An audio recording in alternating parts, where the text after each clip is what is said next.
Hi everybody, it's Geordie from Geordie's Cards. Thank you so much for joining me today. I'm creating this fun little birthday shaker card featuring Heffy Doodle products. I will be going through everything that I used here shortly. So first of all, I have the Unbe-leaf-able stencil. Such a cute name. I really love the stencil, it's so gorgeous. I have the this is the new die. It's the Birthday Trio Frames die in the A2 size. I'm also using the Amazonian Leaves die.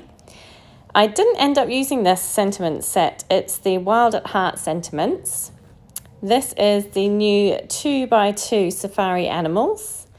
Then we have Chimply the Best and the Wingman stamp set. So I started out with a piece of green cardstock. Now I believe this is MFT cardstock, not 100% sure of the name. It might be Jelly Bean, I'm not 100% sure. I will try and find out and link it below. But I cut that to 5.5 by 4.25, and then I'm taking my stencil, layering that on over top, and then taking some Rustic Wilderness Distress Oxide ink and a blender brush. And I'm just going through the stencil and adding that colour. And I love the way this turned out. It was so pretty. That kind of lime, it's not really a lime green, it's not a bright lime green, but it's quite a limey green card, if that makes sense. And it looks really nice with this kind of dark green ink on top of it. It turned out really, really lovely. And this stencil is really pretty. It's really, really gorgeous. And I'm so happy that I got hold of it. So just using my blender brush to rub that on, no rhyme or reason to it, just going fairly heavy-handed. And look how that turned out. Isn't that gorgeous?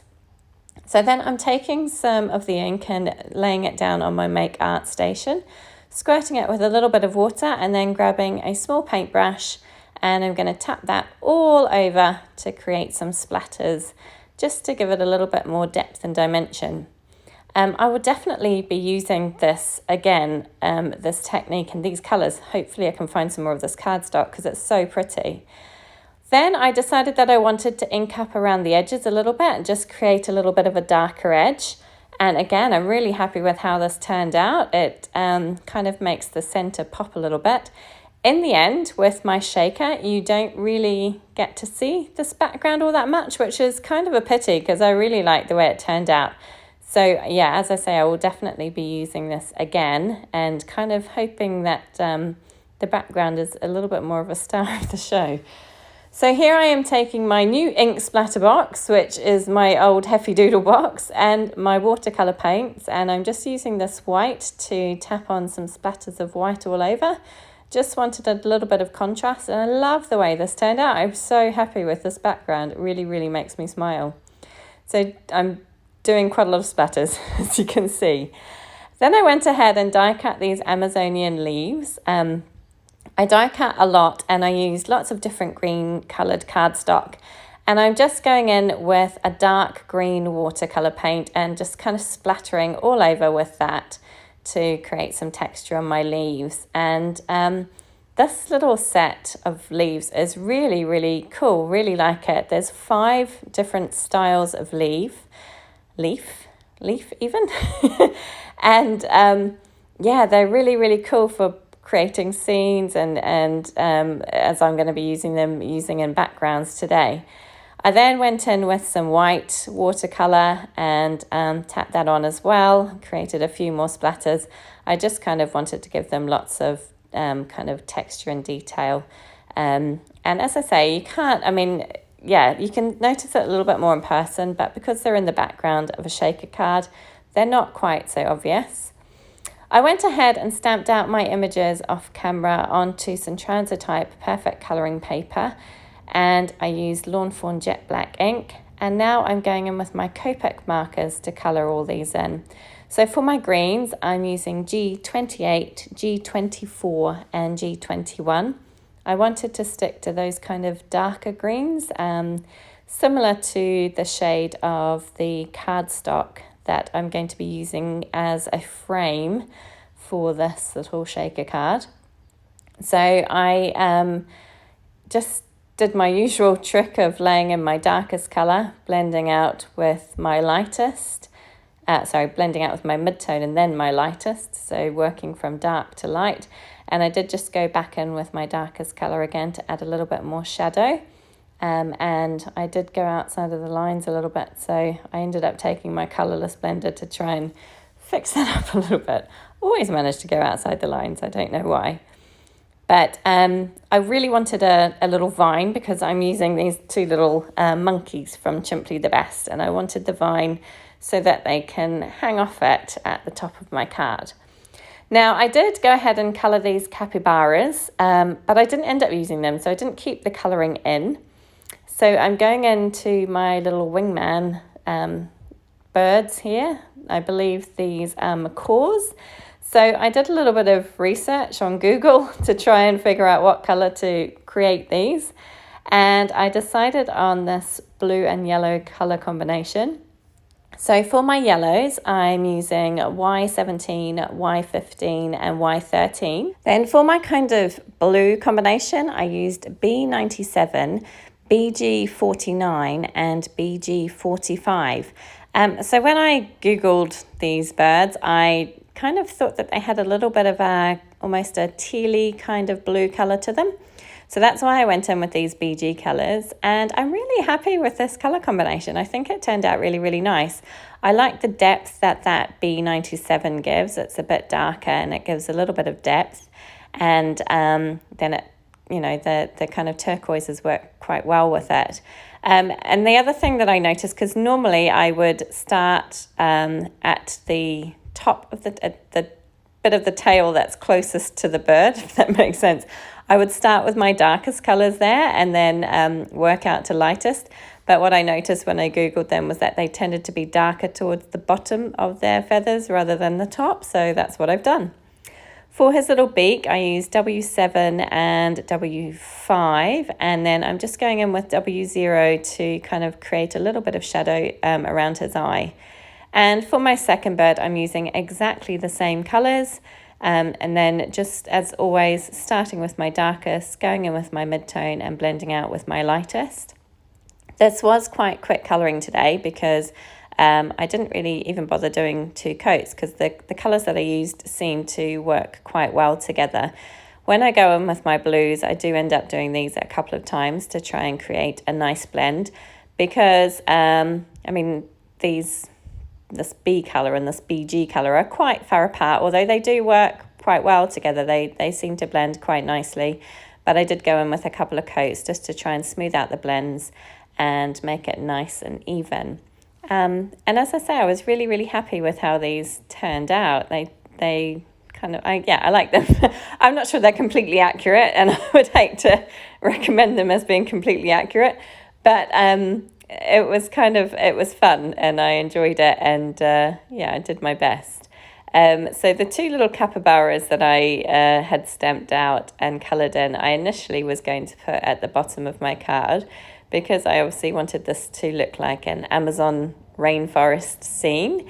But I decided in the end to leave them off because it was quite a busy card anyway with everything else going on. And I didn't really have room to put them in and do them justice. So in the end, I left them off and just stuck with my two macaws and my two little monkeys. And these images are really, really fun and really cute and very, very good fun to colour. I really enjoyed it today. So just starting, as I said, I'm doing my darkest colour towards the base of the wings and then blending up to the lighter colour. Normally I would have, I probably would have done the wings this way, but as I say, with the tail, I normally would have put the darker colour towards the base of the tail and blended out to light, but I tried to kind of do it as I saw on Google. And then I'm going to go back in with those W7 markers for the beak, so W7 and W5, and then W0 for his little eye, just to add a little bit of shadow to that. And then I did go in with some R20 in the end, just to add a little bit of a rosy cheek, and kind of, kind of just add a little bit of something to him. For my monkeys, I'm using my E40 markers. So I've got E47, E44 and E43. And I'm doing the kind of main part of my monkey in those colours and just adding in some shadow and blending out towards lighter. And I think these guys are very, very funny and cute. They are quite cheeky looking, I think. Initially, when I was planning this card, I didn't plan to make a shaker. I actually just planned to create a bit of a scene. But as it was coming together, I kind of thought it would be quite fun to turn it into a shaker card. So that's the direction that I ended up going. And I'm quite happy that I did. I don't always have a huge amount of success with shaker cards. I often get little bits of the shaker elements getting stuck in various places. But today it worked really, really well. So I'm quite happy with using this kind of shaker card design today. So I'm just, while I've got those markers out, I'm doing my second monkey in exactly the same way. And obviously these could be monkeys or chimpanzees or whatever you want. I'm not sure that there are chimpanzees in the Amazon rainforest, so mine are going to be monkeys. That's what I've decided on today. So again, just laying in some shadow where I think it should go, and then blending out with my mid-tone marker here, which is my E44. And the tails are very, very, very thin, so they're quite hard to add too much colour to. So I just did the 2 shades on the tails. And then I'm blending out with my E43 towards just filling on all the gaps, so creating that kind of lighter part of the little monkey here. And once that was done, I went in with some lighter E40 markers, so E41, E40 and E42, to fill in the little faces and ears and the little belly on the one who's kind of swinging sideways, I guess, just to create a little bit of contrast there. And I love the fact that he's winking. He just looks really, really cheeky and really, really funny. I really like these products from Heffy Doodle. They've been lots and lots of fun to use, and I love the sentiments that come with all the different stamp sets. There's a lot of really good options, a lot of very funny, punny sentiments, and they're really good fun. So now that I've finished with him, I'm going in with R22 and R20, and I'm just adding a little bit of colour to their cheeks, a little bit on the inside of their ears, and some to their little mouths.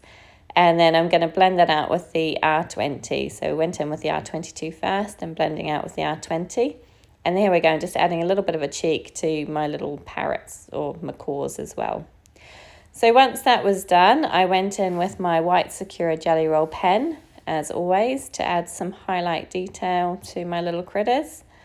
And I always like to do this because I think that it just adds a nice kind of pop of contrast in colour and a little bit of texture, and kind of makes it look a little bit more three-dimensional, if that makes sense. And yeah, I kind of just like the way that it looks. So I always enjoy doing this on my little critters and on the leaves as well. Just kind of makes it look like the light is hitting various parts of the pictures that you've coloured in. So I always like to do that. Once I've finished with my Jelly Roll pen, I will go ahead and fussy cut these because I don't have the coordinating dies. So I'll cut them out by hand, and then you can see all my leaves there, which are all dry now after the paint splatters. And I've gone ahead and cut out this Trio Frames die, and I've done a little bit of surgery on it. So I've cut out the 2 parts that go across the middle, so it just creates one frame on the outside. I just decided that that's what I wanted today. Then I have these Heffy Doodle foam strips, and I've never used these before, but they were really, really good and very easy to use, and it saves you kind of trimming down kind of the thicker or wider foam tape that I normally use, and these just fit perfectly. And they made a really decent deep well, so you didn't have to double up the foam tape or anything. It was just, it was enough as it was. So here I am, I'm just placing my images down to figure out where I want them to go. And I'm not gonna glue anything down yet. I'm just kind of figuring out where I want things. And this is where I was kind of like, oh, I'm not sure about those capybaras. They're really cute, but I don't know if they fit in. I've got so much else going on. But I just kind of played around with everything and decided where I was going to put things, where all my leaves were going to go. And just, yeah, tried to create a bit of a scene. And once I'm happy with everything, which does take a while because there's lots and lots of elements here, so I take quite a bit of time to kind of put things where I want them to be. But once I've got all my kind of leaves placed in where I want them, I'm going to take all those main images off and just move them out of the way and glue the leaves down directly onto the background, just to create a little bit of texture and interest in the background on top of that ink blended panel. So I didn't use all the leaves that I die cut. I had die cut quite a few, so I didn't use them all, but I used a fair few of them, to be fair. So as I say, just placing them around, having a bit of a fiddle around, making sure that I'm happy with everything. And I have gone ahead and glued all of those background leaves down where I wanted them to go. I've also taken another one of those frames and die cut that from the same green, and I've attached some acetate to the back of it. And now I'm just going in with my powder tool all around the edges and kind of over a little bit over the die cuts to make sure the glue is completely dry. And then I'm going to add some sequins and little bits and pieces in. So I've got this kind of green and white mix here, which I'm popping in. And then I decided that I should pop in a little bit of kind of goldy yellow colour. So that's what I'm doing here. I've got these kind of goldy coloured ones. And finally, I went in with this. This is a new mix that I got from Lucy's Little Things, which is called Phoenix Fire. And I liked all the golds and kind of warmer colours in there. So I pulled them out. There were a couple of like really bright red bits, which I didn't want. So I took those back out again and just kept the kind of goldy colours in there. And I don't like to overfill my shakers. I like them to be relatively sparse, just because I think it kind of moves better when there's not too much in there. So once I was happy with how much I had in, I popped my frame on top. So I've just used some double-sided tape for that and popped that down on top. And there we go. It's all nicely moving. It's shaking. It's really, really good. I'm really happy with it. So I popped my capybaras off to one side because I decided at the end that it was too much. I couldn't fit them on. And I want my little monkeys to be hanging off the vine. So I've taken my Tombow tape runner and I'm going to attach my little monkeys to the vine first before I do anything else. So I've got one on either side of the vine. And then I'm going to adhere this to the very top of the card. So it kind of looks like the vine is hanging down from underneath. So once I was happy with how my monkeys were placed, I kind of wanted that guy to be leaning off to the side slightly. I just added tape runner all over, which did get a little bit messy, but probably not as messy as it would with liquid glue. And I attached that down where I wanted it, right at the very top. So just pressing that down into place. Once I was happy with where those guys were, I got my little birds and I placed them down where I wanted them to go. So I'm just going to take this little guy who looks like he's flying, and then the other little guy, I decided to put him right down at the bottom. That kind of almost looks like he's perched in among the leaves at the bottom there. And the other guy is kind of flying down to say hello to him. That was kind of the story I was telling myself as I was making this. So again, just using my tape runner to stick these guys on to the acetate. And I'm really happy. It's all shaking around nicely. So off camera, I went ahead and stamped out this Happy Birthday sentiment, which comes with the Wingman stamp set, onto that same green cardstock, and I just used a little banner die to create a bit of a fishtail at the end. I've taken a standard size card base at 5.5 by 4.25, and then taken this lighter green cardstock and stamped the rest of my sentiment, which says "Shake your tail feathers." And I've added this little kind of macaw that looks like he's shaking his tail feathers because I thought that was kind of fun. And I've added that to the inside of my card base. And now it's just a case of attaching my shaker panel on top. So I'm using my Glubert liquid glue for that, just spreading that all over. And this gives me a little bit of wiggle room to make sure everything's lined up correctly, which is why I like to use the liquid glue for that. And there we are, card finished. I'm really happy with how this one turned out. It was lots and lots of fun. And I'm putting this into the Heffy Doodle Wild at Heart Facebook challenge, so you should check that out if you want to. I really hope you enjoyed this one today. Thank you so much for joining me. Please do give me a comment, let me know what you think. Give me a thumbs up if you enjoyed it, and do subscribe to my channel. I'd love to see you come back again. Take care.